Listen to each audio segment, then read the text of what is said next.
Good morning बच्चों। आज हम अपनी हिंदी पाठ्य पुस्तक का चौथा अध्याय पढ़ेंगे, सांवले सपनों की याद। सांवले सपनों की याद के लेखक जाबिर हुसैन है। इनका जन्म सन 1945 के नूनही राजगीर जिला नालंदा बिहार में हुआ। वे अंग्रेजी भाषा एवं साहित्य के प्राध्यापक रहे। सक्रिय राजनीति में भाग लेते हुए 1977 में मुंगेर से बिहार विधानसभा के सदस्य निर्वाचित हुए और मंत्री बने। सन 1995 से बिहार विधानसभा परिषद के सभापति हैं। जाबिर हुसैन हिंदी, उर्दू और अंग्रेजी तीनों भाषाओं में समान अधिकार के साथ लेखन करते हैं, यानी कि इनको हिंदी, अंग्रेजी और संस्कृत तीनों भाषाओं का ज्ञान है। उनकी हिंदी रचनाओं में इनकी जो हिंदी रचनाएं हैं वो हैं जो आगे हैं, डोला बीबी की मजार, अतीत का चेहरा, लोंगा, एक नदी रेत भरी।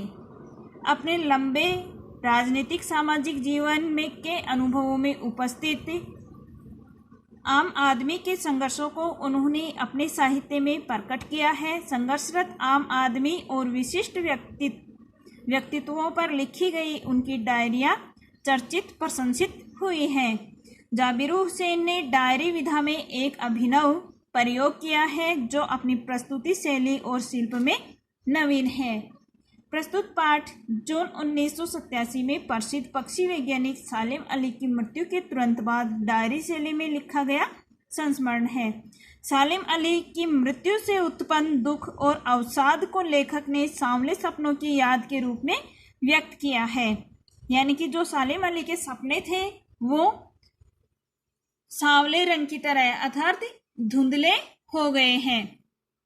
सालिम अली का स्मरण करते हुए लेखक ने उनका व्यक्ति चित्र प्रस्तुत किया है। यहाँ भाषा की रवानी और अभिव्यक्ति शैली को दिल को छूती है। अब देखो अपना पाठ, सांवले सपनों की याद। सुनहरे परिंदों के खूबसूरत पंखों पर सवार सांवले सपनों का एक हुजूम मौत की खामोश वादी की तरफ अग्रसर है। कोई रोक टोक सके कहाँ संभव है। हुजूम यानी यात्रा, ठीक है, जनसमूह की यात्रा। तो जो सुनहरे परिंदों के खूबसूरत पंखों पर सवार सांवले सपनों का एक हुजूम, यानी कि जो सालिम अली है इनकी मृत्यु हो गई है और उनकी जो अंतिम यात्रा है वह यहाँ से जा रही है। इसे कोई रोक सके यह किसी के भी संभव की नहीं है। इस हुजूम में आगे आगे चल रहे हैं। सालिम अली अपने कंधों पर सैलानियों की तरह अपने अंतहीन सफर का बोझ उठाए, लेकिन यह सफर पिछले तमाम सफरों से भिन्न है। यहाँ पर लेखक कह रहे हैं कि यह जो इनका सफर है वह पिछली की गई अनेक यात्राओं से अलग है। भीड़ भाड़ की जिंदगी और तनाव के माहौल से सालिम अली का यह आखिरी पलायन है, यानी कि सालिम अली यहाँ से आखिरी यानी कि अंतिम विदाई ले रहे हैं। अब तो वो उस वन पक्षी की तरह प्रकृति में विलीन हो रहे हैं जो जिंदगी का आखिरी गीत गाने के बाद मौत की गोद में जा बसा हो, यानी कि उस वन पक्षी की तरह वो प्रकृति में विलीन हो रहे हैं कि जिस तरह से उन्होंने अपनी जिंदगी का आखिरी गीत गा लिया हो। कोई अपने जिस्म की हरारत और दिल की धड़कन देकर भी उसे लौटाना चाहे तो वह पक्षी अपने सपनों के गीत दोबारा कैसे गा सकेगा। ठीक है, यहाँ पर लेखक कह रहे हैं कि कोई अपने जिस्म की हरारत अर्थात गर्मी दे करके और दिल की धड़कन भी दे करके अगर उसे लौटाना चाहे तो भी वह संभव नहीं है। वह पक्षी अब दोबारा से अपना गीत नहीं गा सकेगा। मुझे नहीं लगता कोई इस सोए हुए पक्षी को जगाना चाहेगा कि और अब मुझे ऐसा भी नहीं लग रहा है कि इस सोए हुए पक्षी को अब कोई दोबारा जगाना चाहेगा। वर्षों पूर्व खुद सालिम अली ने कहा था कि लोग पक्षियों को आदमी की नज़र से देखना चाहते हैं। यह उनकी भूल है। ठीक उसी तरह जैसे जंगल और पहाड़ों, झरनों और आबशारों निर्झर झरने ही होता है इसका को वो प्रकृति की नज़र से नहीं आदमी की नज़र से देखने को उत्सुक रहते हैं। यानी कि खूब समय पहले सालिम अली ने कहा था कि लोग जो पक्षियों को अपनी नज़र से देखना चाहते हैं, अर्थात पक्षियों को अगर पक्षियों की नज़र से देखें तो उनके भाव हमें आसानी से समझ में आ जाते हैं। और ठीक उसी तरह से जिस तरह से झरने, जंगलों और पहाड़ों और आबशारों यानी झरनों से, निर्जर झरनों से देखते हैं, भला कोई आदमी अपने कानों से पक्षियों की आवाज का मधुर संगीत सुनकर अपने भीतर रोमांच का सोता फूटता महसूस कर सकता है कि क्या भला कोई आदमी पक्षियों की जो मधुर आवाज है, मधुर जो संगीत है, उसको सुन करके रोमांच यानी प्रशंसित हो सकता है। एहसास की एक ही ऐसी उबड़ खाबड़ जमीन पर जन्मे मिथक का नाम है सालिम अली। एहसास यानी भावों की ऐसी ही उबड़ खाबड़ जमीन पर जिसने जन्म लिया है, मिथक यानी वास्तविक नाम है, वास्तविकता का नाम है सालिम अली। पता नहीं इतिहास में कब कृष्ण ने वृंदावन में रासलीला रची थी। अब देखो जो मिथक है, ठीक है, प्राचीन पुरा कथाओं के तत्व, ठीक है। यहाँ पर लेखक कह रहे हैं कि पता नहीं इतिहास में कब कृष्ण ने वृंदावन में रासलीला रची थी। यहाँ पर अब श्री कृष्ण जी का वर्णन करते हुए कह रहे हैं कि यह अभी हमें वास्तविक रूप से पता नहीं कि इतिहास में कब श्री कृष्ण जी ने वृंदावन में लीला रची थी और शौक गोपियों को अपनी शरारतों का निशाना बनाया था, और उन गोपियों को अपनी शरारतों का निशाना बनाया था। कब मक्खन भरे भांडे फोड़े थे और कब उन्होंने मक्खन से भरे हुए घड़े फोड़े थे और दूध छाली से अपने मुंह भरे थे, कि दूध से अपने मुंह भरे थे। कब वाटिका में छोटे छोटे किंतु घने पेड़ों की छाया में विश्राम किया था। कब दिल की धड़कनों को एकदम से तेज करने वाली बंसी बजाई थी, कि कब तो उन्होंने वाटिका में विश्राम किया था और कब दिल के धड़कनों को तेज करने वाली बंसी उन्होंने बजाई थी। और पता नहीं कब वृंदावन की पूरी दुनिया संगीत में हो गई, और इसका भी नहीं पता कि कब वह जो दुनिया है वह संगीत में हो गई। पता नहीं यह सब कब हुआ, लेकिन कोई आज भी वृंदावन जाए तो वही नदी का सांवला पानी उसे पूरी घटनाक्रम को याद दिला देगा। यानी कि यहाँ पर श्री कृष्ण जी के द्वारा जो रासलीला रची गई थी वृंदावन में, अनेक जो चंचल गोपियों को उन्होंने अपनी ओर आकर्षित किया था और पूरी दुनिया उनके बांसुरी की जो आवाज थी उससे संगीत में हो गई थी। वह घटनाक्रम आज भी अगर हम वृंदावन जाएंगे तो उन चीजों का एहसास हमें आज भी होता है। हर सुबह सूरज निकलने से पहले जब पतली गलियों से उत्साह भरी भीड़ नदी की ओर बढ़ती है, कि सूरज निकलने से पहले अर्थात सुबह होने से पहले ही जब पतली गलियों में से भीड़ नदी की ओर बढ़ती है तो लगता है जैसे उस भीड़ को चीरकर अचानक कोई सामने आएगा और बंसी की आवाज पर सबके कदम थम जाएंगे, कि ऐसा लगता है कि जैसे ही कोई अभी निकल करके इन लोगों के बीच में से आएगा और जैसे ही बंसी बजाएगा सबके कदम वहीं पर रुक जाएंगे। हर शाम सूरज ढलने से पहले जब वाटिका का माली सेनानियों को हिदायत देगा तो लगता है जैसे बस कुछ ही क्षणों में वो कहीं से आ टपकेगा और संगीत का जादू वाटिका के भरे पूरे माहौल पर छा जाएगा। वृंदावन में ऐसा माना जाता है कि आज भी जो वाटिका है उसमें भगवान श्री कृष्ण रात को आकर के बंसी बजाते हैं, लेकिन सैलानियां हैं, यात्री हैं, उनको वहां पर जाने की अनुमति नहीं देते हैं। शाम के बाद में किसी को भी उस वाटिका में जाने की अनुमति नहीं है। तो वहां के माहौल से ऐसे लगता है कि रात को श्री कृष्ण जी आएंगे और अभी बांसुरी बजाएंगे। वृंदावन कभी कृष्ण की बांसुरी की जादू से खाली हुआ है क्या, कि वहां पर कभी भी ऐसे एहसास नहीं होता कि वहां पर श्री कृष्ण जी के बंसी की आवाज नहीं आई हो। मिथकों की दुनिया में इस सवाल का जवाब तलाश करने से पहले एक नजर कमजोर काया वाले उस व्यक्ति पर डाली जाए जिसे हम सालिम अली के नाम से जानते हैं। अब लेखक ने वापस सालिम अली जी के बारे में बताया है कि हम उनके व्यक्तित्व पर भी प्रकाश डालते हैं। उम्र को सती तक पहुंचने में थोड़े ही दिन तो बचे रहे थे। संभव है लंबी यात्राओं की थकान ने उनके शरीर को कमजोर कर दिया हो और कैंसर जैसी जानलेवा बीमारी उनकी मौत का कारण बनी हो। इनकी जो सालिम अली जी थे उनकी मौत का कारण कैंसर था, ठीक है। लेकिन दूसरी ओर ये भी जानते हैं कि उन्होंने पक्षियों के अध्ययन के लिए अनेक लंबी लंबी यात्राएं की थी, उसके कारण भी उनका शरीर अत्यधिक कमजोर हो गया था। लेकिन अंतिम समय तक मौन उनकी आंखों से वह रोशनी छीनने में सफल नहीं हुई जो पक्षियों की तलाश और उनकी हिफाजत के प्रति समर्पित थी। लेकिन अंतिम समय में भी जब तक उनकी मौत उनकी आंखों की रोशनी छीनने में सफल नहीं हुई और जो पक्षियों की हिफाजत थी, पक्षियों के लिए जो बचाव के कार्य करते थे, वो पक्षियों के लिए पूरी तरह से समर्पित थे। सालिम अली की आंखों पर चढ़ी दूरबीन उनकी मौत के बाद ही तो उतरी थी। जो उनके पास जो बर्ड वॉचर होते हैं, ठीक है, उनके पास जो दूरबीन होती है उसकी सहायता से वो पक्षियों को देखते हैं। तो वह जो दूरबीन थी वह उनकी मौत के बाद में ही उतारी गई थी।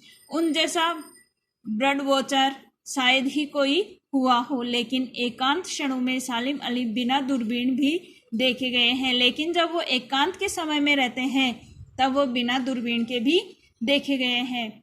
दूर क्षितिज तक फैली जमीन और झुके आसमान को छूने वाली उनकी नजरों में कुछ कुछ वैसा ही जादू था ना कि दूर क्षितिज, ठीक है, क्षितिज होता है जहां पर आकाश और धरती दोनों मिलते हुए दिखे, ठीक है।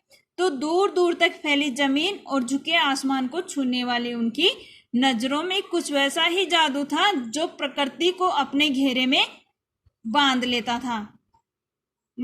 है। सालिम अली उन लोगों में थे जो प्रकृति के प्रभाव में आने की बजाय प्रकृति को अपने प्रभाव में लाने के कायल होते हैं। सालिम अली हैं वो प्रकृति को अपने प्रभाव में लाने के बजाय, यानी कि वो कहीं भी जाते थे वो अपने व्यक्तित्व से अगले व्यक्तियों को ही प्रभावित करते थे, यानी कि सभी उनके व्यक्तित्व से प्रभावित हो जाते थे। उनके लिए प्रकृति में हर तरफ एक हंसती खेलती रहस्यमयी दुनिया पसरी थी, यानी कि उनकी जो प्रकृति थी, उनका जो जीवन था उसमें एक खेलती हंसती रहस्यमयी दुनिया पसरी हुई थी, विस्तार था। यह दुनिया उन्हें बड़ी मेहनत से अपने लिए गढ़ी थी, बनाई थी। इसके गढ़ने में उनकी जीवन साथी तहमीना ने काफी मदद पहुंचाई थी, यानी कि उनकी जो जीवन साथी थी अर्थात तो उनकी जो पत्नी थी तहनीमा, ठीक है, तहमीना उनकी पत्नी का नाम है, उन्होंने भी उनकी काफी सहायता की थी। तहमीना स्कूल के दिनों में उनकी सहपाठी रही थी और जो तहमीना थी वह स्कूल के दिनों से ही उनकी सहपाठी थी। अपने लंबे रोमांचकारी जीवन में ढेर सारे अनुभवों के मालिक सालिम अली एक दिन केरल के साइलेंट वैली को रेगिस्तान हवा के झोंकों से बचाने का अनुरोध लेकर के चौधरी चरण सिंह से मिले थे। उस समय चौधरी चरण सिंह जी जो थे वो प्रधानमंत्री थे। तो जो साइलेंट वैली है, ठीक है, केरल की, उसे बचाने के लिए वो चौधरी चरण सिंह जी से मिले। वे प्रधानमंत्री थे। चौधरी साहब गांव की मिट्टी पर पड़ने वाली पानी की पहली बूंद का असर जानने वाले नेता थे, अर्थात चौधरी साहब थे वो भी गांव से ही थे, ठीक है। इसीलिए जो बारिश के समय मिट्टी पर पहली जो बूंद गिरती है, ठीक है, उससे वो अच्छी तरह से जानते थे।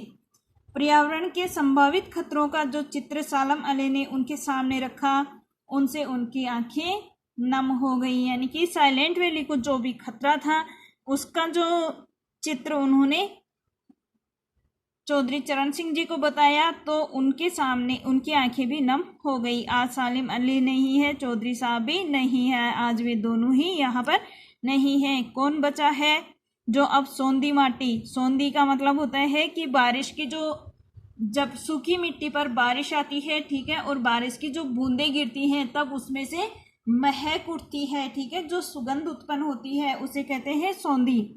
माटी पर उगी फसलों के बीच एक नए भारत की नींव रखने का संकल्प लेगा कि अब वो दोनों ही नहीं है, तो अब नए भारत की नींव रखने का संकल्प कौन लेगा? कौन बचा है जो अब हिमालय और लद्दाख की बर्फीली जमीनों पर जीने वाले पक्षियों की वकालत करेगा कि अब कौन है जो इन पक्षियों की रक्षा करेगा? सालिम अली ने अपनी आत्मकथा का नाम रखा था फॉल ऑफ ए स्पैरो। सालिम अली की जो आत्मकथा है उसका नाम है फॉल ऑफ ए स्पैरो। मुझे याद आ गया, D.H. लॉरेंस की मौत के बाद लोगों ने उनकी पत्नी फ्रीडा लॉरेंस से अनुरोध किया कि वह अपने पति के बारे में कुछ लिखे।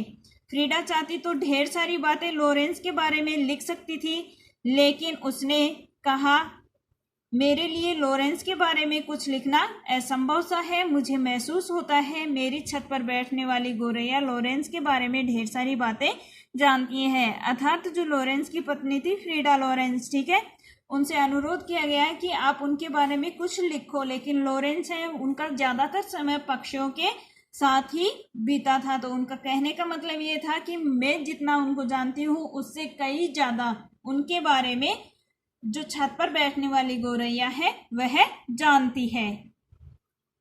वो सचमुच इतना खुला खुला और सादा दिला आदमी था।